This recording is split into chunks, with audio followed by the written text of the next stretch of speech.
Hi, welcome to the first of our Octocon Presents events for 2021. I'm Catherine, I'm Head of Programme for Octocon, and I'm delighted this evening to welcome Jessica Thorne, also familiar to many of us as Ruth Long. Hi, hello. I'm very happy to be here. It's great. As Ruth Long, she's best known for her YA fantasy novels, including her Dublin trilogy. The first of those won a European Science Fiction Society Spirit of Dedication Award. And as Jessica Thorne, she's written 2 duologies, 1 space opera and 1 fantasy. And her latest novel is The Lost Girls of Foxfield Hall, published just a few weeks ago by Bookshare, simultaneous books. We did not rehearse that. It's billed as gripping World War II historical fiction filled with mystery, and it is definitely that, but it also blends a lot of folklore, Arthurian legend, time travel and queer romance, and there's quite a few scary fairy moments that will be familiar to you if you've read Ruth Frances Long's novels. If you've got any questions for Jessica or for Ruth, please put them anytime in the Twitch chat, preferably with a Q in front just so we can spot them, and they'll get passed on to me to ask during the interview. And we will try and keep spoilers to a minimum, I think. Oh, yeah. Because the book's not been out very long, so we don't want to spoil too much. That said, Jessica is going to start by reading us some of the Lost Girls of Foxfield Hall. I am indeed. So I'm going to read from the prologue. And I just have to take off my glasses to see better. So, the last day of summer, September 1939. They meet beneath the spreading boughs of the great yew tree, which has stood in that spot for even longer than the Hall. Their place, just for them, ever since he had persuaded her to climb out of her bedroom window and reach for the outstretched branch. But she'd been too young then, too small, and she'd slipped. He'd tried to catch her, but he was just a child as well, and they'd ended up in a tangle of limbs and tears. 15 years have passed since then, just the blink of an eye to the watcher, and the children are adults now, but still so young. Tears flow now as well, but for another reason, another pain, tears of parting. This time, leaving the hall with its lights and comforts, they walk into the twilight, and the young woman folds into his embrace. It won't be long, he murmurs, her gentle lover, her dearest friend. It can't last long. It'll be over before. She presses a finger to his lips. They said that about the last war, David. Let's not make the same mistake. He kisses her fingertips and smiles as she releases him. They need pilots, and you just had to volunteer. Her returning smile is shaded with heartbreak. Any chance to be a hero?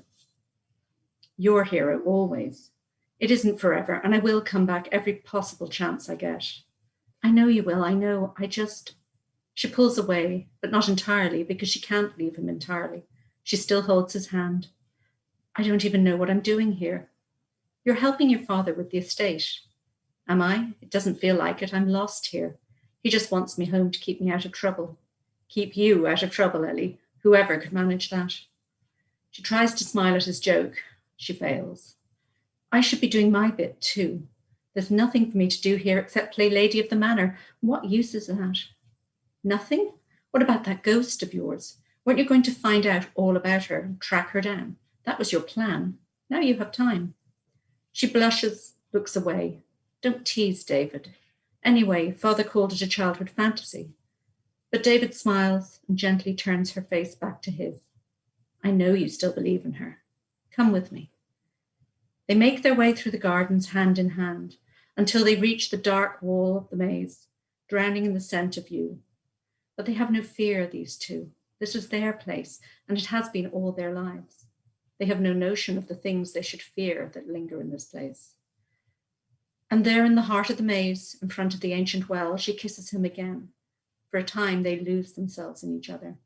See, there's no ghost here, she tells him. She sounds almost resigned. You were right. Everyone was right. The watcher almost laughs. All she can do is watch. For now. Here, David says, and pulls a black box from the pocket of his overcoat. I bought it for you in London, so you can photograph the Green Lady. The young woman glares at him, suddenly suspicious. Are you making fun of me? He recoils in mock horror, which makes her smile. She can't help it. I wouldn't dare, Lady Eleanor. I am but a lowly suitor, the Arthur to your Guinevere, a wandering knight-errant who was not worthy to... You'll be back by Harvest Festival to win my favour. She smiles and the teasing tone infects her voice. It's a game they play. He wants to say yes. He wants to make that promise. He wants to so badly. The evidence is there in his expression, in his earnest eyes, but he cannot make the promise. No one can. The good humor dies. I'll try, he whispers, but it's a sound of defeat. He doesn't know what the future holds. He can show bravado with anyone but her. They know each other too well, and the war is coming. It's in the air, it rumbles through the earth and whispers a siren song of heroism and sacrifice, a harbinger's wail of deaths to come. If there's any way. She pulls him close, rests her face against his chest, and he struggles to calm his breath. You don't have to promise me anything. She turns the box over and over in her hands. Little glass discs on its front and back glisten in the moonlight. This must have cost you a fortune, she murmurs in wonder. It's worth every penny. Look, you can be as famous as Harry Price. She rolls her eyes at him. Oh, can I? Lucky old me. He grins, a lopsided, rakish grin. It is charming and endearing, and so filled with love. Go on. Catch me a ghost, Ellie. She shakes her head, exasperated with his teasing tone. But she doesn't argue.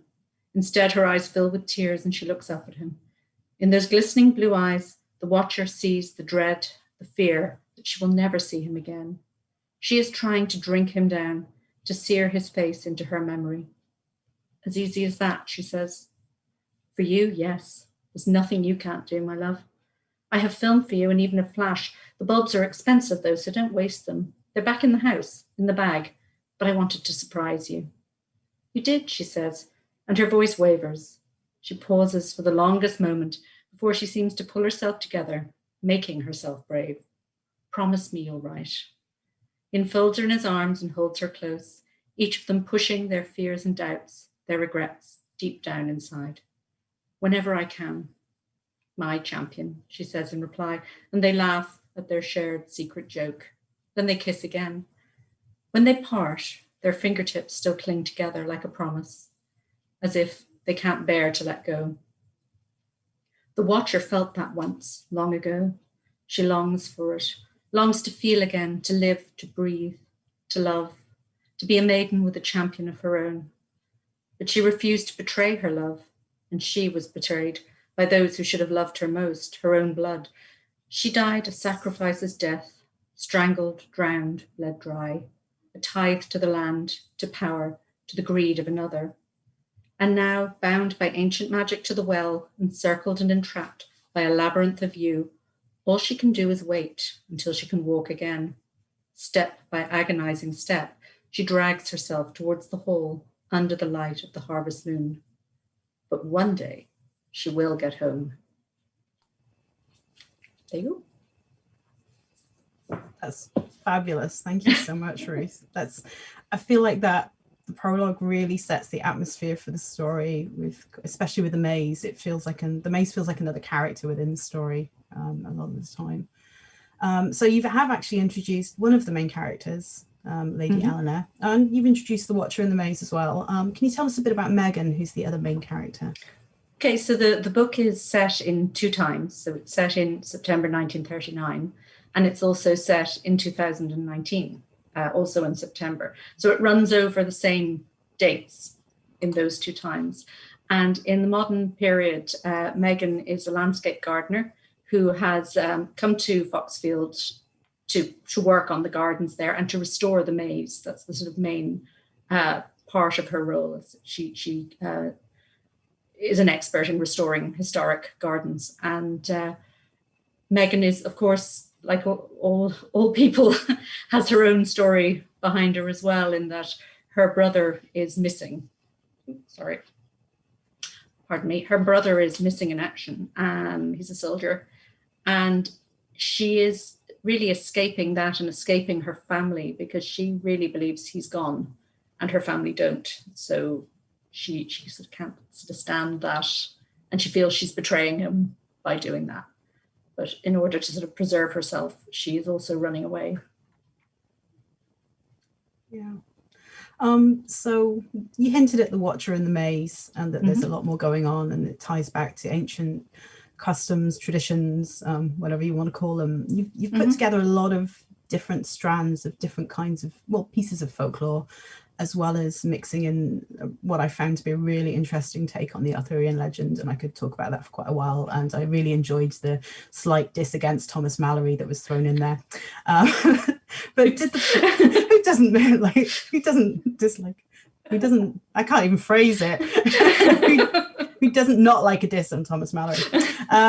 But did the folklore come first as inspiration for this story, or did you pick the folklore to fit with what you wanted the story to be? The whole story has a bit of a strange origin anyway, because the original book of the story of Foxfield Hall was written as a young adult book. So it was sort of aimed at the younger end of the young adult market. And I just unfortunately wrote it at the wrong time, I think, as the young adult market got much older and much more grown up. And it just didn't have a place that it would slot into. It didn't seem to find its home. And then we were talking about time slips and women's fiction and historical fiction and weaving fantasy into that with my editor, Ellen, and my agent, Sally Ann.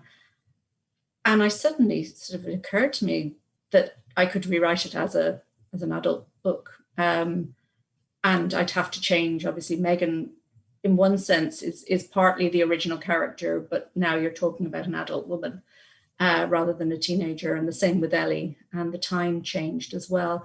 Ellie's story was originally 1936, so it was before the war.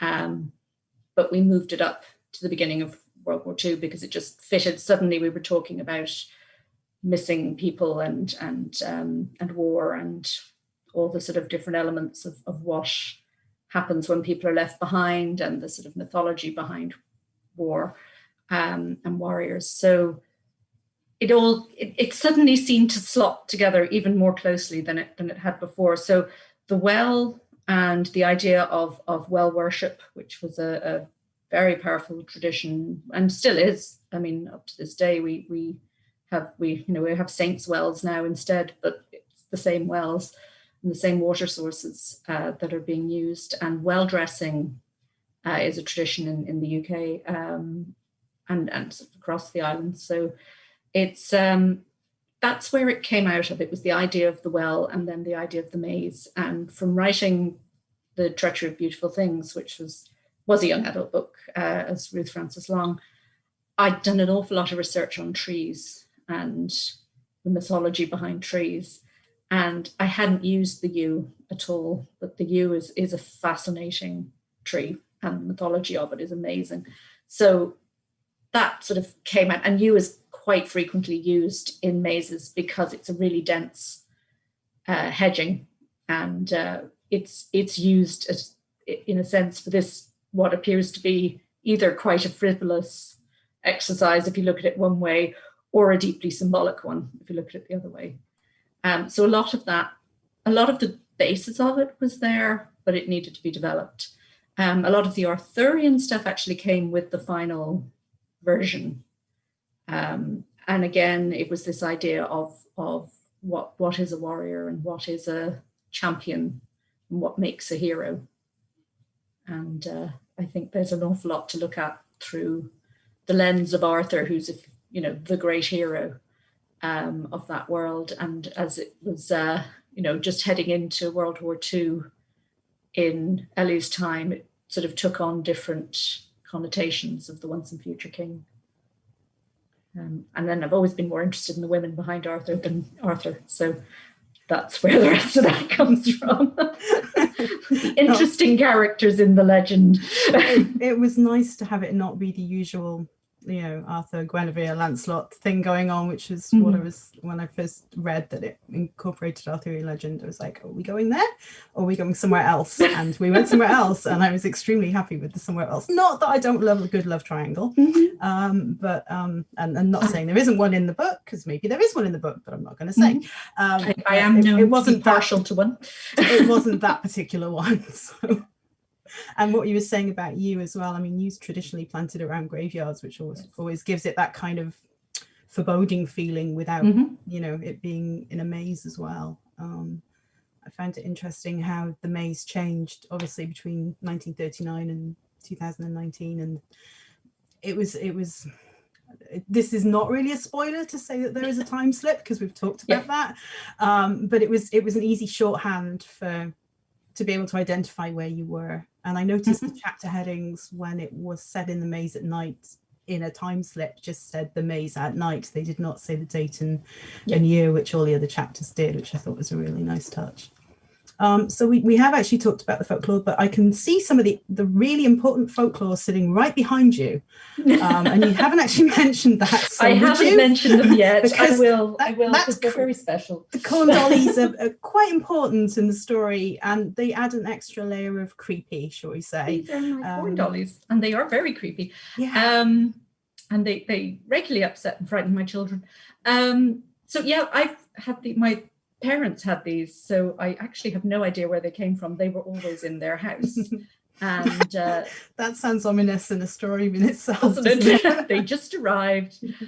So I have a man and a woman, or a bride and a groom, or whatever. Or in the case of this story, it's the champion and the maiden. And I'll try not to drop them as I put them down. And yeah, again, it's a folk tradition, a folk craft. It's to do with harvest, obviously. And the corn dollies, the idea behind the corn dolly is, as the crops are being harvested, the spirit that lives in the crops moves from sheaf of wheat to sheaf of wheat until there's only one left. And that last one, it was a ceremony to sort of cut that last sheaf of wheat, and then they would make corn dollies out of, the tradition was to make corn dollies out of that last sheaf of wheat. And then that was kept until the following year. And then it was either buried again or ploughed back in as they ploughed the land to plant seed. It was ploughed back in, or it was thrown into wells, or it was, you know, there were all different ways, depending on where you were, to give it back to the land. So it becomes a sort of sacrificial figure, or a replacement for a sacrifice. And so I played a lot with the idea of them, mainly because I love them. They're just fabulous, creepy little things. And I don't think they can hear. I really hope not, for your sake. No, I really hope not. Oh, it might be a compliment, you know. You know, they might like that. And I always wanted to write about them because they've been, as I say, they were in the house. I can remember them when I was little. And it ties in with the sort of very ancient folk magic that I wanted to bring into this book. Yeah, I really liked how many different pieces of folklore you brought in and just sort of wove together that, I mean, perhaps they are a traditional fit, I don't know, but in kind of what I knew they weren't, but you made them into a very, very solid whole. Is that a cat, or is that the corn dollies? That is my cat. No, it is the cat. The cat has decided to come and talk to us all. Enough. And if we're very lucky, she may even say hello, which she does from time to time. It's not a proper, Zoom panel unless you have a cat or a dog showing up. So that's great. The dog is asleep on the sofa looking at me. So. Yeah, good girl. So, okay, as I said, the maze was a really good setting, especially with the ghost stories, and there's ghost lights. You find about them pretty early, and it's nice and creepy, and kind of the monsters that lurk in the maze. Very traditional kind of concept, really, I suppose. Yeah. But the whole. So the idea of the maze is it stops. There was an idea of laying a ghost. If you had a ghost haunting your house, you would take whatever it was causing the haunting, and you would take it out to a remote area, and you would have someone. When you look at particularly folk magic in England, it gets really interesting. You get people described as a man of Oxford, which just means he's learned, and he would come and he would say things over wherever you were laying the ghost, and that would sort of bind the ghost to that place. But then there is this, and it's mentioned in the prologue as well, there's this idea that if you like, that binding can wear off, and a ghost can travel, the beautiful description of a cockstride each night. and eventually they will get back to where they want to get back to, but they can only travel whatever a cockstride is. I did enjoy in the book. I did enjoy in the book how a cockstride was demonstrated as to how long that might be. Spoiler: it's quite short. I'm assuming it had something to do with cockerels, perhaps. I don't know. I think it did. Yes, it kind of makes sense. Yeah. But the maze and just the hall as well. I mean, I used to go to a lot of stately homes as a kid. We were National Trust members, so it's kind of really evocative. Just to be in, you know, even fictional version, written version. But the hall and the garden, the village, they're all quite, you know, they're tightly bound to the story. Can you talk a bit about using place as inspiration? Because I know this isn't really the first time you've done that either.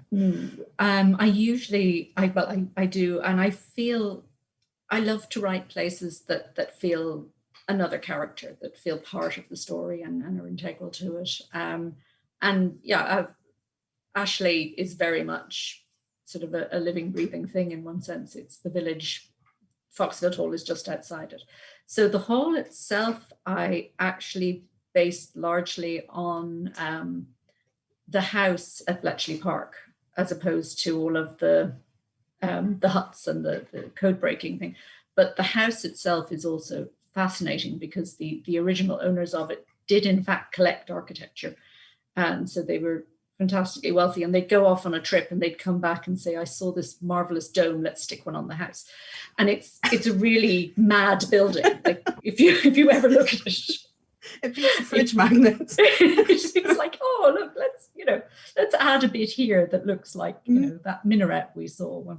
And it's beautiful, but it's completely nuts. It's sort of a hodgepodge of building, and I love that. I love the idea of doing that. And it's sort of, I mean, it's the type of thing you can only really do if you own a large stately home for many generations and all the land around it, so like the neighbors can't complain, mainly because you employ them all. But it was this idea of a house that had grown rather than been built, and then the gardens that grew around it rather than being designed, even though you do design a maze, but this is a rather special maze that seems to design itself half the time. And then I love gardens. I love, we have Kilruddery house just down the road from us, and they have the most beautiful gardens, and you will see it in many television programs. You won't necessarily know its latest incarnation is Althea in Fate the Winx Saga on Netflix, because it's all filmed there, and they keep saying things like, do not go beyond the veil, it is terribly dangerous and terrible things live there. It's Bray, it's where I live. So it's a little bit worrying. But again, houses like that, they're beautiful, and this idea of something that's been there for generations and keeps getting added to by family one after the other or different families.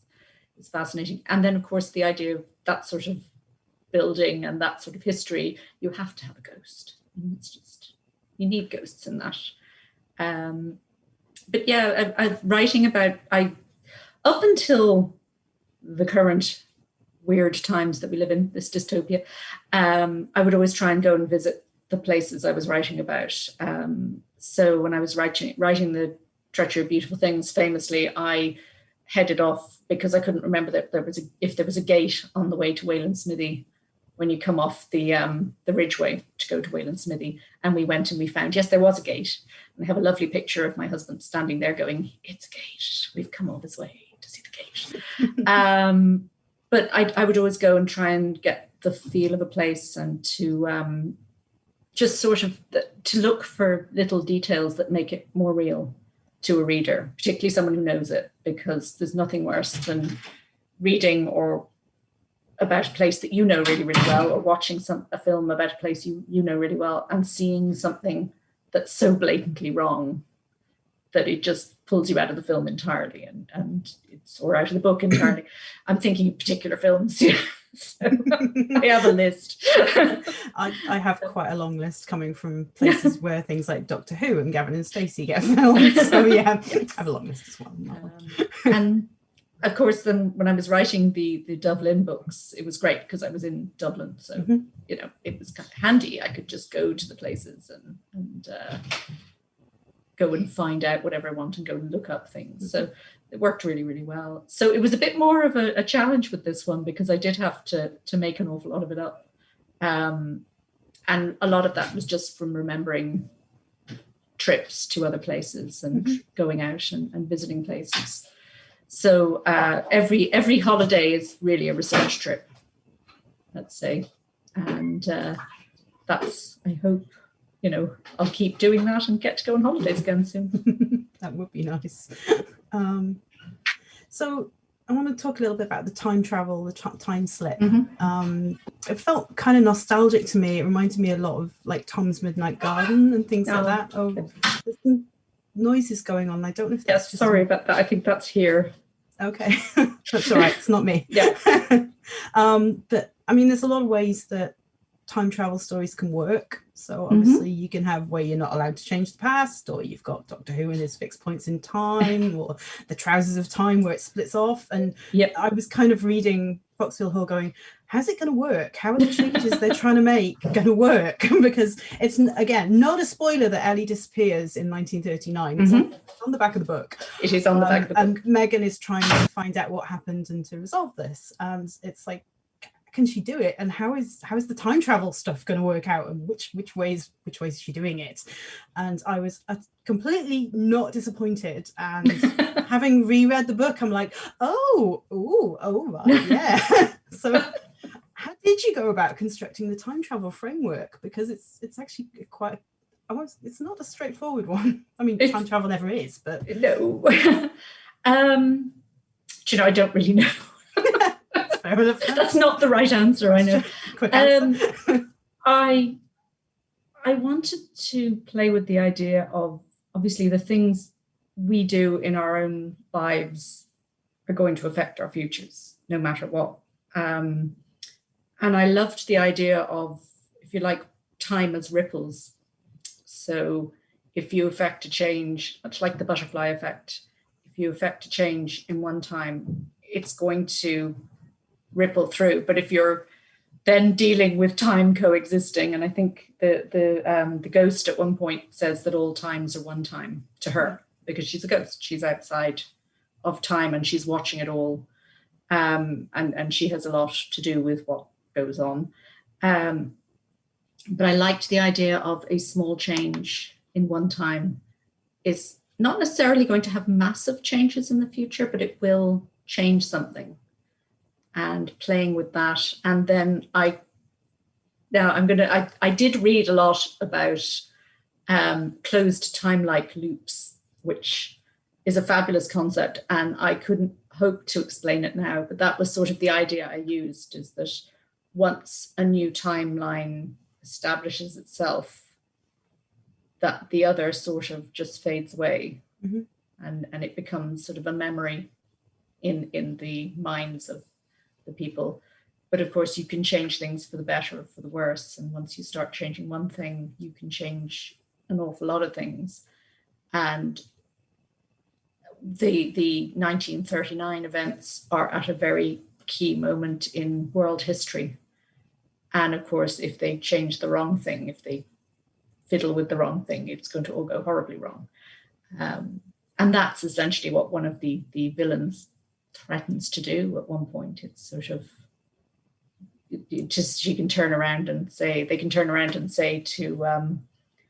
Megan, you know, I can make your world never have existed. Yeah. You know, so that's the risk that they take if they try and, you know, she says at one point, change the world in one very well singularly defined Eleanor Fairfax way. What can she, you know, what else is going to happen? But a lot of it came through tweaking and sheer dumb luck. It's fair. Probably. How it works sometimes. I mean, I did like it. There was one bit, and I wish I'd actually put a post-it in it, which was that, I can't remember who said it, but it was that Megan can't change the past, but Eleanor can change the future. The future. And that kind of really sort of seemed to explain how the time thing worked. Yeah. I mean, the time travel itself, the time slip itself's never explained, and I like that because it does give it that otherworldly quality that I liked in.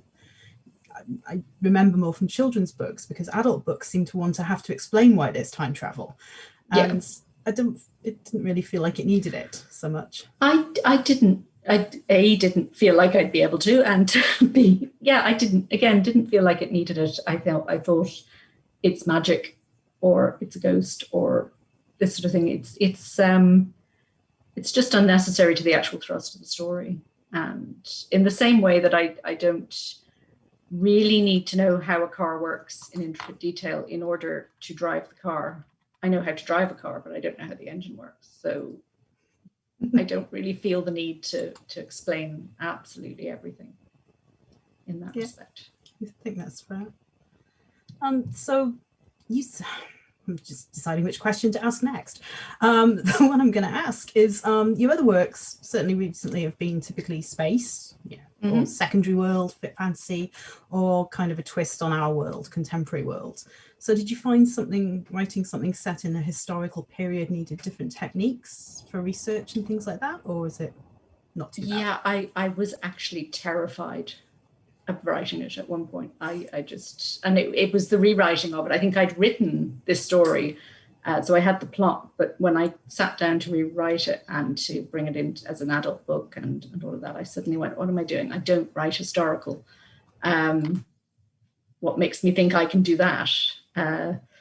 So there was a lot of research, and again, quite fortunate in a lot of ways. It was during lockdown. I was doing a lot of the research and writing. So I found a lot of the books online. There's a lot of war diaries, particularly Nella Last's war diary, and I've forgotten the other lady's name. But basically diaries that women kept during the Second World War. And I went back and went through a lot of them, and I could get a lot of them online, or I got them from the library, and that was great. But just to get the idea of the day-to-day life and what people were talking about. And, it's very much sort of the bits like people are sort of standing around talking about Churchill or Chamberlain and Poland, and not having even Churchill yet about it. No, not even Churchill yet. It's that early in the war. 3 weeks after the declaration, isn't it? It is very early in. So they're very much not sure what's going on. And in one sense, I was really lucky, because it was at the beginning of the pandemic. There was a lot we weren't really sure what was going on or what was going to happen. And we were all standing around talking about COVID, and was it better to wash hands, or was it better to, wear a mask or not wear a mask? And what was, should we all use hand sanitizer or soap? And it was that sort of feeling that kind of led into writing about the beginning of the war.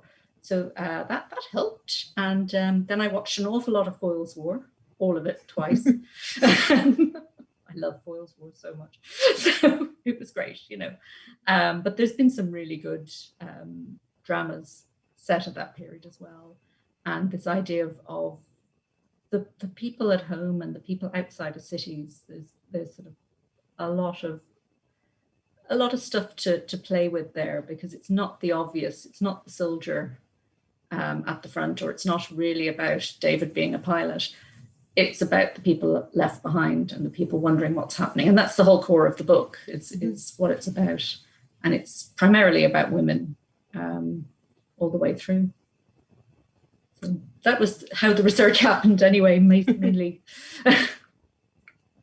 I very much enjoyed the hints of what might happen through, to Eleanor and so on throughout the World Wars, without explicitly spelling it out.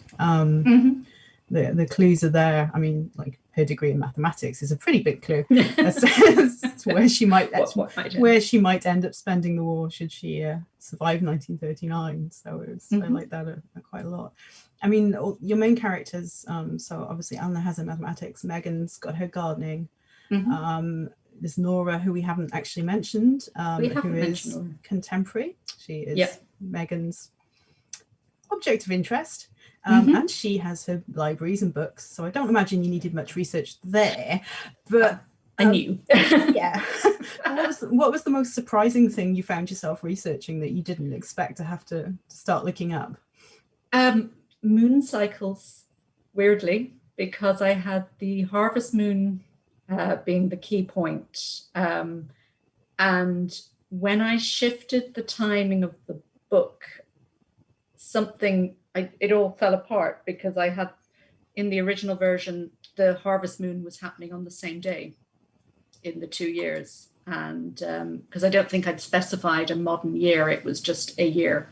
So I was able to just happily put my full moon on the same day. And of course, when I set it in 2 specific times, I went, oh, none of that works now.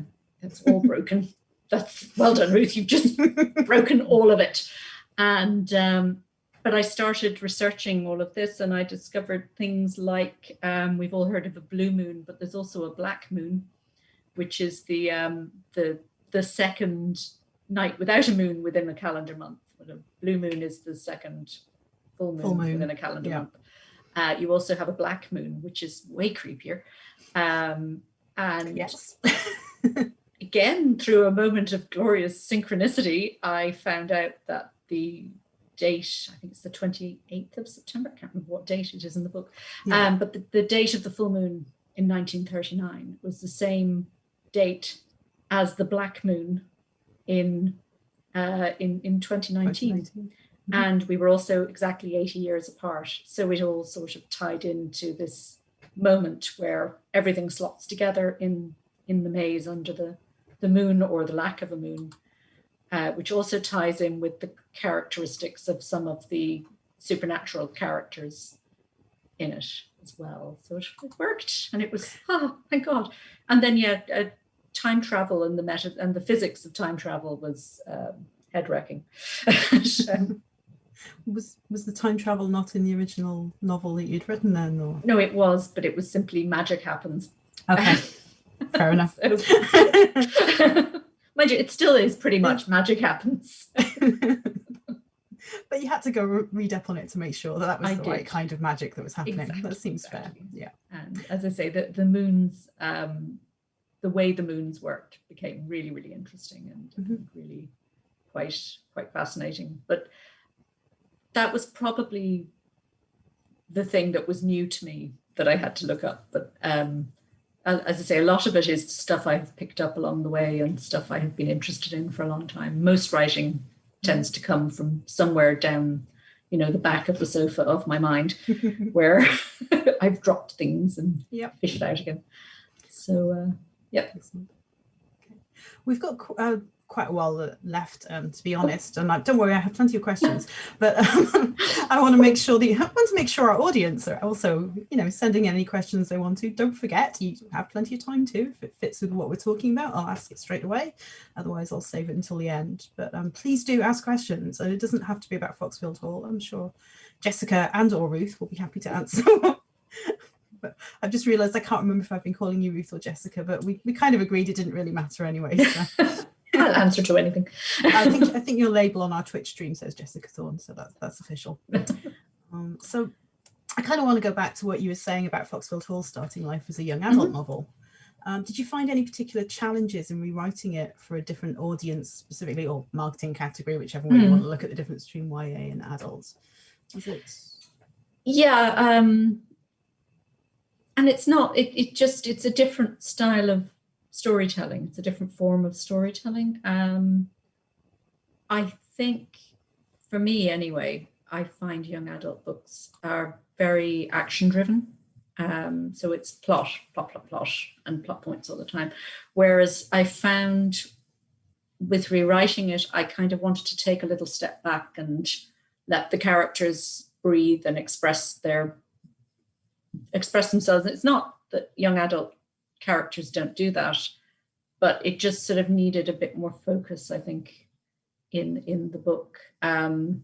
There's a lot more sort of description of the world around them and how they're interacting with it, and I think just a bit more about them and about their whole their sort of inner lives, if you like. And I know young adult, I'm not dissing young adult because I love young adult books, but they all have that, but it just seemed a bit more pronounced in writing this. And again, maybe it's just this book, I don't know.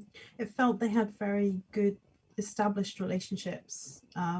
Megan's with her best friend Sahar, for instance, who brings her to the hotel. Yep. And Eleanor's and David's feels really solid and strong as well, even though you don't actually see that much of it because of circumstances. But that felt, more of a, it's not saying you don't get very strong relationships in young adult books, because you certainly do, but yes. I kind of liked the more established adult nature of them, I think, and self-awareness of those relationships as well. I think that's it. Even though Megan and Nora is a new relationship starting out in the book, it's coming from a place of having personal history. It's not sort of that, that headlong rush in a way of a lot of young adult books where it's, everything. There's a more hesitancy, more sort of older lessons holding you back maybe a little bit, and a little bit more consideration to what's going on, because who doesn't love the mad sort of, oh my God, I'm totally in love right away of the young adult book. It's, it's fabulous, but they're just different types of stories. I did have a question, now I've lost it a little bit. Oh, actually, talking about Megan and Nora, am I right? I could be wrong, but I thought I read in one of the interviews you've done recently, you said that you actually gender flipped Megan. Is that right? I did, absolutely. Megan was originally in the young adult book. Megan was a boy. Megan was a 14-year-old boy, so that took a fair amount of rewriting. But it was funny because when we started talking about it, and they were saying they wanted to sort of bring an element of almost women's fiction into the books, and I sort of said, well, can I do this? Because it's a romance in the one, and you're going to want a female main character. So was I going to have to flip both of them, or what was I going to do? And I didn't want to change Nora at all because I love her as a character. And they were just like, no, it's fine. Go for it. So that wasn't a problem. That was my only sort of worry about doing it. I didn't think there would be a problem either. It was just sort of you have to check. And no, it was great. Originally the character was called Colm, and it was Colm's dad who was missing. But again, it wasn't going to work for Megan as a woman, as a grown woman. For that, it had to be a different type of relationship. So it becomes her brother. And to be honest, they're very similar. They're not the same, but they're very similar in their attitude to things and their background, and I still very fondly think of that of Colm as a character. But Megan is a different person, and once I started writing her, it became her story, or hers and Ellie's. It was always Ellie's story, because she just, that's kind of the nature. She's a big character, and she you just sort of want to let her do her bits and take over. And she's fantastic, because she's very, in one sense, she's very sort of jolly hockey sticks, and in another sense, she's this just isn't good enough, and I'm going to fix it. That sort of attitude. I'll admit to reading some of her dialogue out loud in the poshest 1940s English accent I could muster, sounding like a brief encounter where it's all, oh darling, I can't even do it.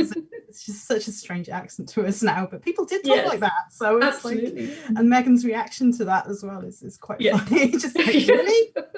You out of an Enid Blyton novel? What's going on? And so I quite enjoyed that whole sort of time clash as well going on there. And there were a few things where I had to be quite careful, because I think the famous five I use as an example at one point, and I don't think Enid Blyton had written them at that stage. So it was sort of, they were later, and I had a fabulous throwaway line, and it was a throwaway line, but I loved it so much, which was Ellie and David talking, and he's about to say something, or I don't know, she's about to ask him something, and she says, oh no, loose lips sink ships. And he responds with, good thing I'm not in the Navy then. But it's actually didn't that phrase didn't come about till 1942 or something, so I had to take it out. The saddest delete. No. The other problem of historical fiction when you can't use phrases you like because I know. 5 years too late or something. Yeah, exactly. There's a couple of questions come in actually which tie into what I was just asking about. So let me have a look. I'm going to tie them in. Which one first? Let me think. I'm going to ask Noelle's question, which is, was it daunting when you realized a rewrite was needed? And did you plan it meticulously or was it more organic? The rewrite or the rewrite? Okay. No, because it was my suggestion. So it was daunting in a way. Yes, it was daunting because I knew, but also it was my own fault because I was the one who brought up the idea. So that was okay. You just have to do it. And as I said, that idea of suddenly writing historical fiction was a bit, oh, okay, it's not just magic-y stuff. It's I'm going to have to actually research this. So that was daunting. What I did was I went through what I had of the novel and I mapped it out, not quite scene by scene, but lovely spreadsheet. It's very pretty. And that was sort of to make sure I covered all of the important key elements. And then I worked through it from there, but I actually worked through it in a manuscript form rather than doing it all in spreadsheet and then writing it again from scratch. So there was a moment where I had to troll through and to find all the he's that should be she's and things like that. It's a bit embarrassing on occasion, but I think I got them all. I hope I got them all. But you would still find them. You'd be sort of there on the final draft going, no, there's another one. But so yeah, it was a little daunting, but as I say, I got myself into that mess, so I kind of had to get myself out of it. So that's fair. It's a very Ellie thing to say, isn't it? It's like, yeah. Right, yeah. So questions from Mary Bridget and from Karina Steffens, and they're kind of related. So I'm going to ask them both in one go and you can address as you want. So Mary Bridget is asking, do you have a different writing style or process when you're writing as Jessica to when you write as Ruth? And Karina asked, do you find it harder to write adult books and characters than you do to write YA? So I don't find it harder at all because I always write the story that is in front of me, if that makes sense. So some stories are harder than others, but I wouldn't say it's because they're YA or adult. It's just the actual nature of the book. And Mary Bridget was asking about, I've forgotten, sorry. What was the first? Do you have a different writing style? Oh, different writing style. No. But only in that I have a different writing process for every book I work on because why make it easy on myself? So sometimes I'll write a book and I will have to write longhand and then type up my notes. Sometimes I'll write a book and it's all on the screen typing and that's it. And sometimes it's a mixture of the two. Some stories I have written out of order and some I've written, like A Crack in Everything was mostly written out of order and then shoved together into something resembling a plot. And then it was fixed. But I have moved more into writing in a linear fashion of late. So maybe the adult books are more, the Jessica Thorne books are more linear in how I write them. So that might be the only change. But that could also be time constraints and deadlines. Yeah, that does tend to focus. The joy of deadlines. Am I right in thinking you handed something in fairly recently? Yes, and I got edits for it today, so I'm going to have to start working again. But yes, the next Jessica Thorne book is underway. So that's I think I'm giving too much away by saying it's set in a library because I've been talking about writing the library book for a very long time. So I have finally written it, and we'll get it all sort of sorted out in the world one day. Excellent. Slightly you have, but it's not you. It's actually the framing has gone a bit. It's not just you. Okay, if I do that. It's both of us, I think. Two of us. There we go. Oh, no, And we're back. we're back. Okay. We're still practicing some of our tech on this. That's okay. You're a bit of a guinea pig, I'm afraid. We mostly got it down last year after doing a lot of these, but we didn't do many 2-shots. So this is new. It's new. It's good. We can see what we're seeing, by the way, which the audience might not realize, which is kind of helpful and distracting at the same time. Yes.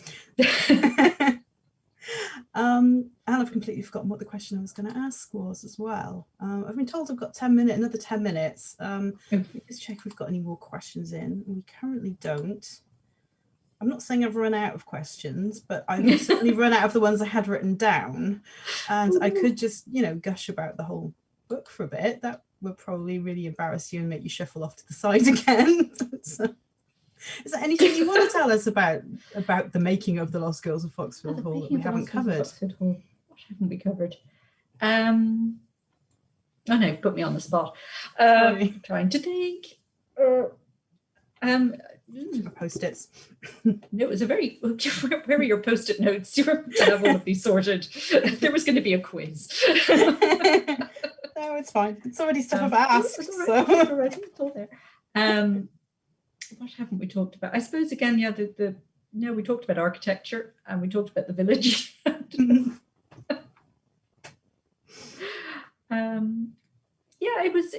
It was interesting to take two people from such different times and two such different people and put them together. And so Ellie is very much 1939 girl, and Megan is really not, and would be very out of place there.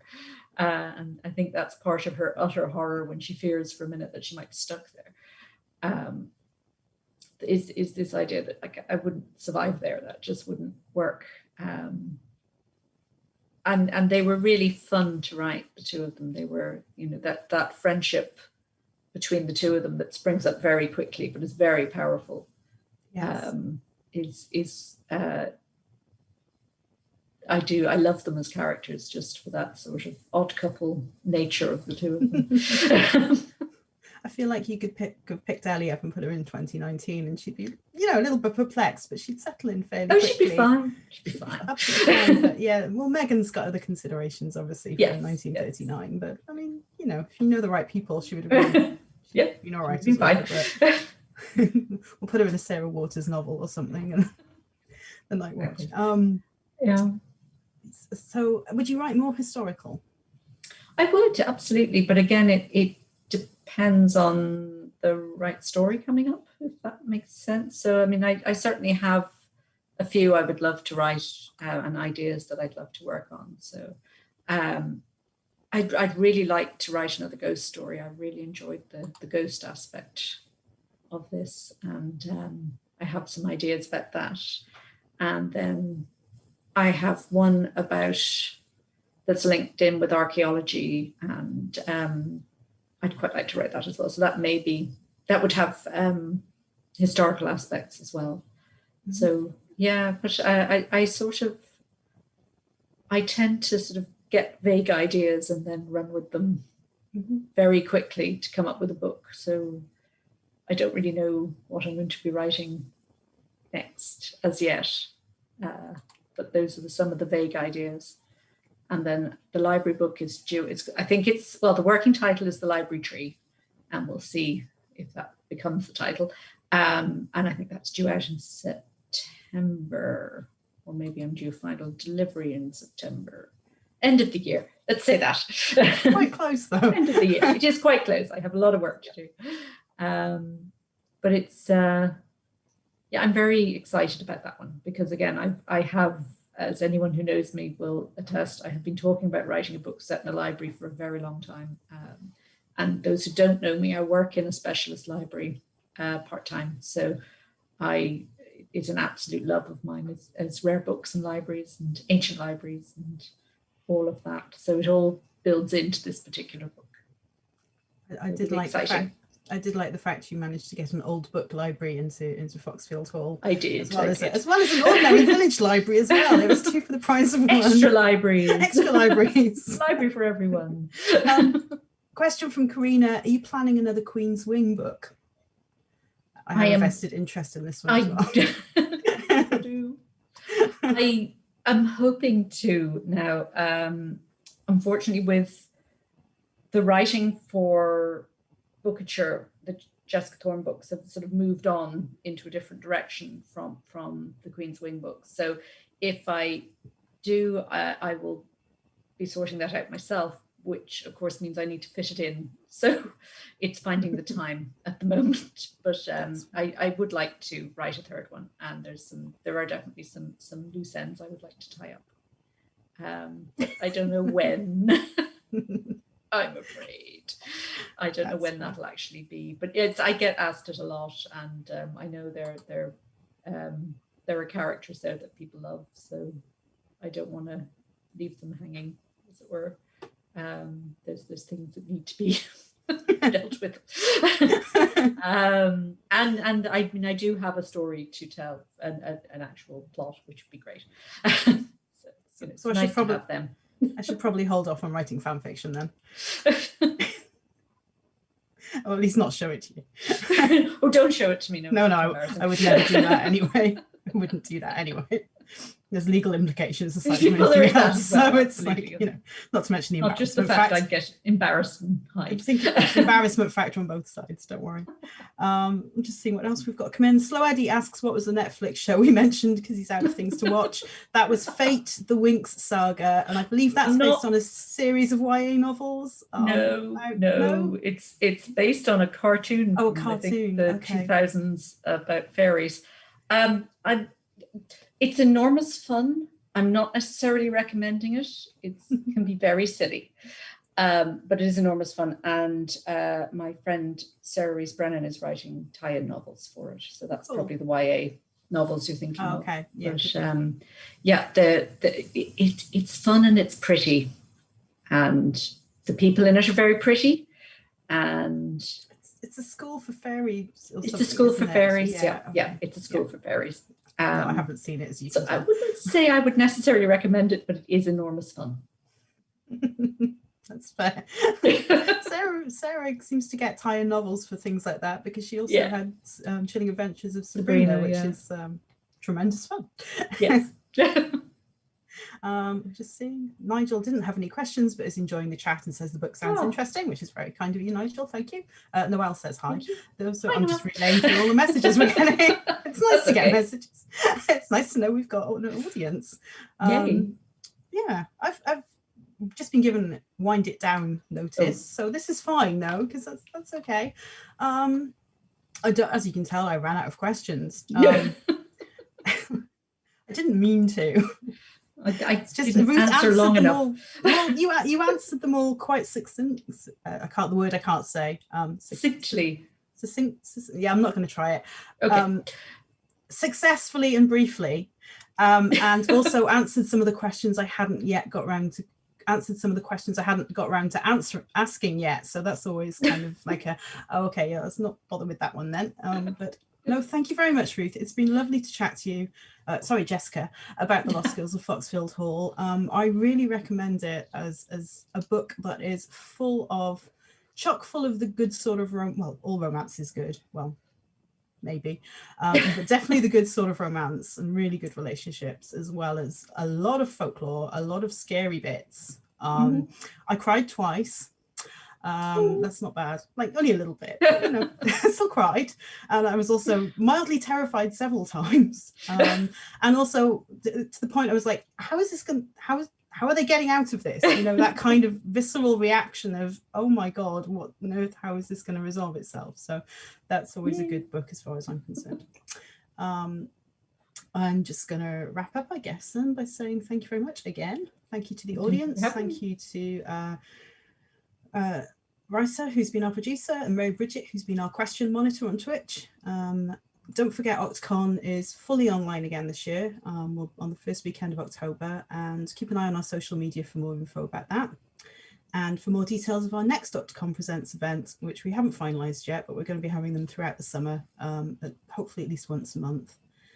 If you've got suggestions for one, or you're interested in taking part, please do get in touch, because we're always on the lookout for people who want to come and talk to us about all sorts of things that have something to do with science fiction, fantasy, horror, and so on and so forth, because that's what we do as Octocom. So thank you very much.